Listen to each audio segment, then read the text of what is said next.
My name is Jose Vasquez. I'm a Southern Lifestyle Car Club, and I'm a president. My name is Jose Vasquez Jr. I'm from Southern Lifestyles Car Club. I'm new member to the club. Actually, it started when we were small. My dad had a '75 Monte Carlo.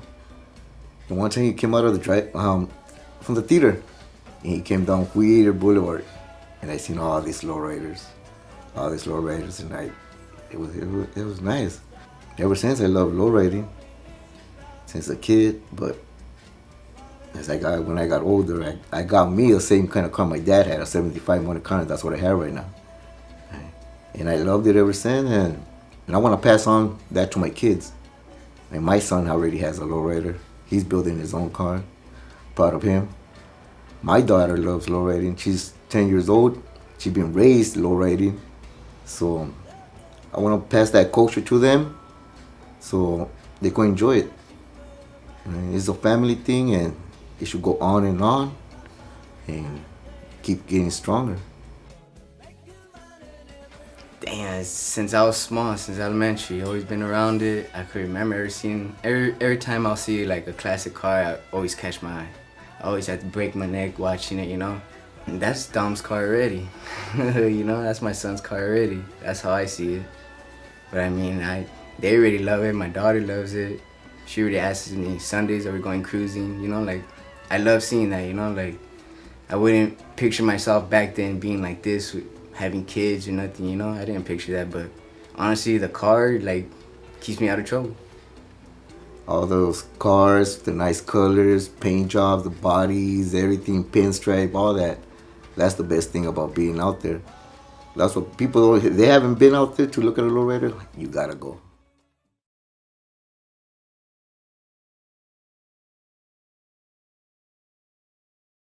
But last year, it's been hard. Been hard because due to the COVID, it's been hard for a lot of people. A lot of people lost a lot of loved ones. I lost my father in 2020. It's been hard. And we gotta stay strong.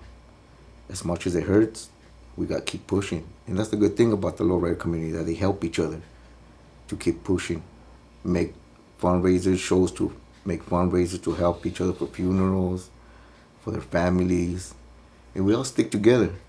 My parents are from Michoacan, and they came here to have a better life.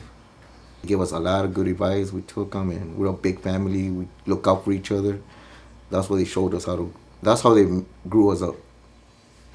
To be a Chicano, man, I mean, it's a beautiful thing. I don't think there's nothing like it. I think it means a lot of things.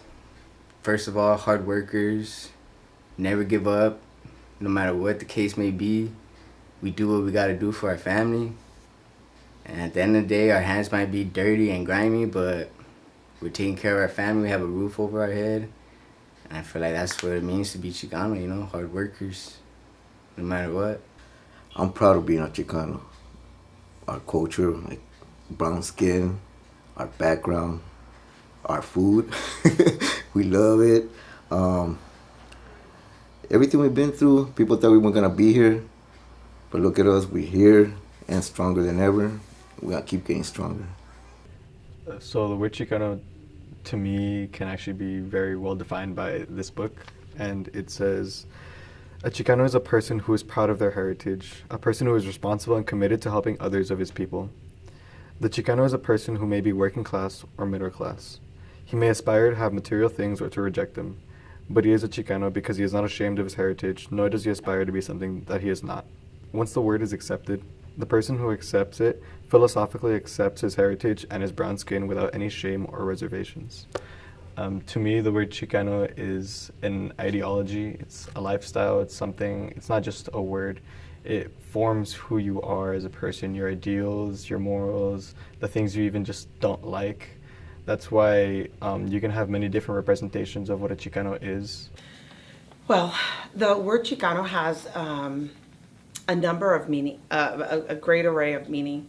I know that growing up for me, my mother was very much opposed to me using the word Chicano. She, a baby boomer, But I think it's because she had experienced so much racism and seen so much of the activism of the 60s and some of the 70s that she would often emphasize that I'm American. Not necessarily Mexican American, but that I'm American. And I never understood why she had such a negative connotation to using the word Chicano until I actually got to college. So I have experienced some forms of racism personally in my family, and some are kind of not what you'd expect, and it's weird in a way, because growing up, my mom was the darkest of all her sisters and brothers, and in Mexico, they always pointed that out. Like, they always pointed out like how dark she was, and how it made her like a lesser person than the rest of her sisters, and she was always put down for being the darkest sister. And so that really affected the way she brought me up as well, but in a good way, because she told me to not feel bad about how I looked or who I was. So growing up, I would be called La Güera just because I'm so white, right? And my first name is Darlene, so everybody thinks that I'm mixed, but I'm not. My mother named me that because that was the name of the nurse that helped her go through labor, and she liked it. She was supposed to call me Beatriz Adriana, right? And when I was in high school, I would say, that's awesome. That is great. Because I really did try and hide. I did not speak Spanish at all.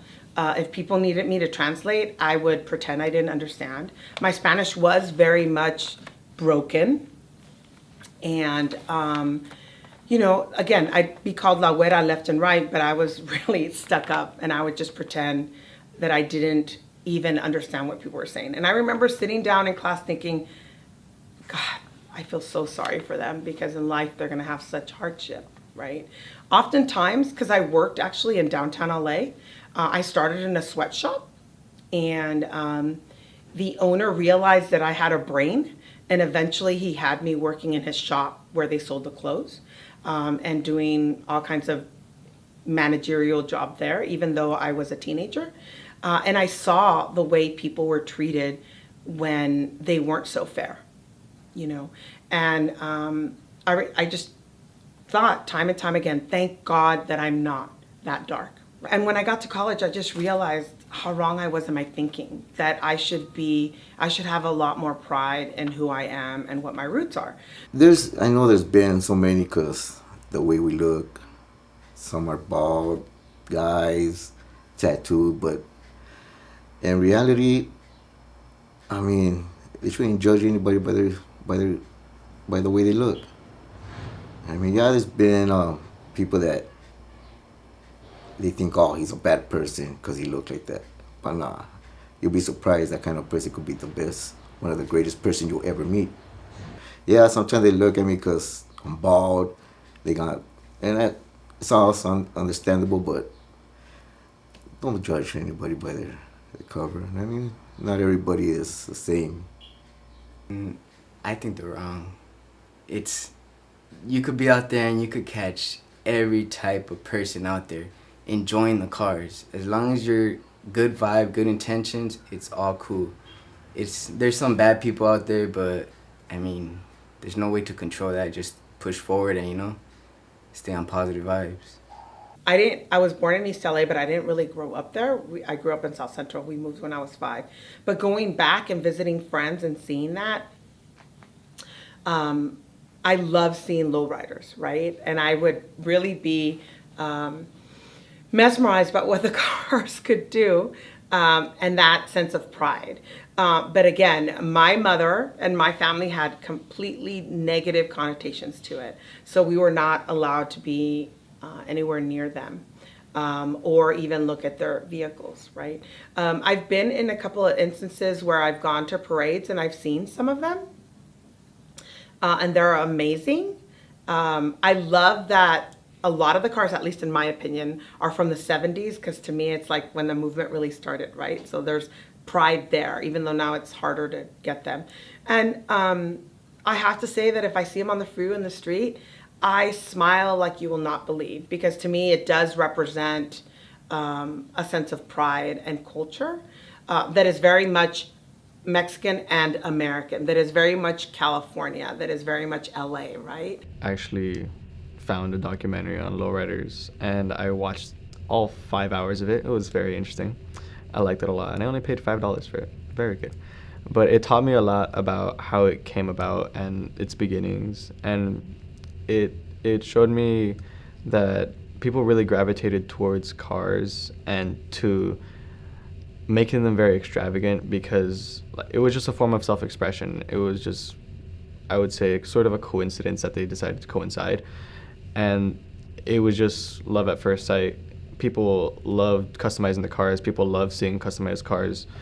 And so those two just kind of went really well together and created a great culture and just subculture of just an amazing, already amazing tradition. When, I know we're going to discuss it later, but when you see a lowrider club or you see people gathering and they look a certain type, like a shaved head and a wife beater T-shirt, right?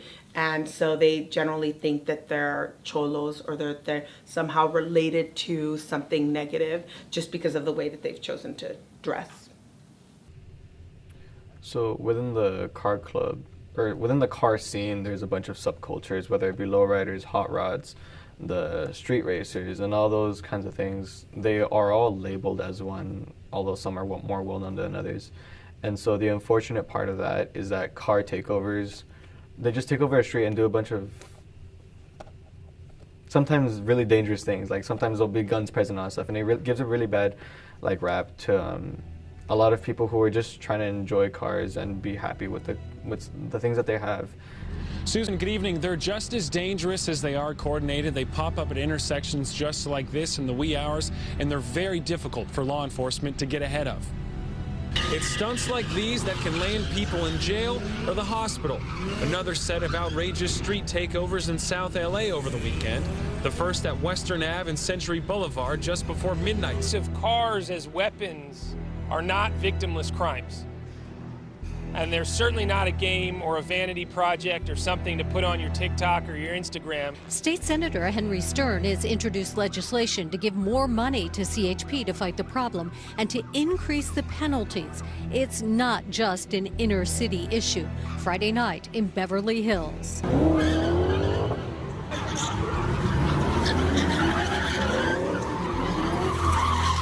Wow, yeah, an illegal street takeover hitting a Compton neighborhood. But it doesn't last long as law enforcement swarms in to break it all up.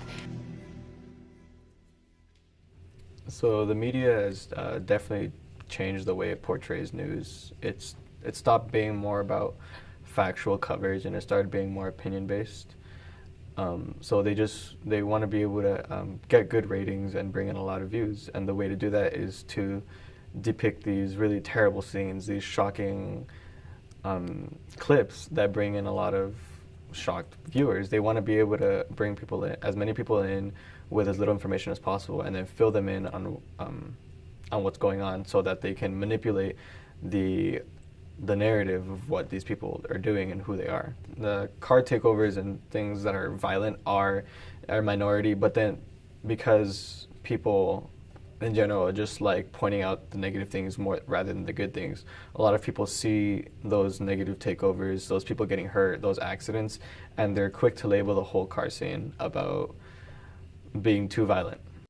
A lot of people think just because you drive a lowrider, you're a gang member, you're causing problems out there in the street. Can you imagine how much it costs to build a lowrider? To go gangbanging it? I mean, we don't do it for that. We do it for the fun. Yeah, they think we're the bad people because we're bald, driving cars, lowrider cars, causing problems, but nah. They think a lot about us like that, but in reality, we're just out there to have fun. Cruise, listen to music, and as a Chicano, how do you think cars express who you are? Well, because it started with us in the 50s here in Los Angeles. So that says a lot about the Chicano culture, you know. So. Well, it's a culture from since we were little. You know, I watched my uncles, my dad. They did the low riding, so it just kind of sticks. We follow it. Try to give it to our kids coming up now. Me personally, it changed my life because doing the bad things we did in life, now we're doing good things. And we try to stay clean. We try to dress better and we have a nice car, and we represent ourselves in a better way. You know, the cars they actually represent us. Like, you know, every car has its own style, and, you know, like, it just represents us. Like, we put our heart and soul into it, and our little touch. I put a little bit of gold because I love gold. That's my favorite color. I'm burgundy, as you can tell. So, you know, yeah, it identifies each and every one of us different. It expresses a lot. We take pride in our cars. We do a lot of things that stand out. We have them always clean, shiny. It just, you see the difference. You see the difference in how much the people take pride in all their vehicles. Everybody thinks lowriders, a bunch of cholos, a bunch of gang members, but you know what? I got my son. He's right here, 15 and a half years old. He drives that truck. He knows what the lowrider is about. He got standards, he got respect for everybody. And everybody that's here is our family. We love you. We don't no disrespect to nobody. We all help out each other. We don't diss nobody. So that's why I'm saying we're not cholos, but we all old school, but we have respect for everybody. And that's what we have to do. Get it straight, we got you. Thank you. Got you, mi ángel, ya sabes, you know. Respect, brother. Got you. You guys are always welcome to our I think you got your fools mixed up. You must think I'm somebody else. I'm not the same fool you knew that couldn't help himself and followed you around like a dog, strung on a chain, and wagged his cute little tail whenever you called his name. But baby, that will be no more. Remember when you walked out the door, I was on my knees. I said, now baby, please. You just looked at me and said, you know the score. And then you said, get some more dough.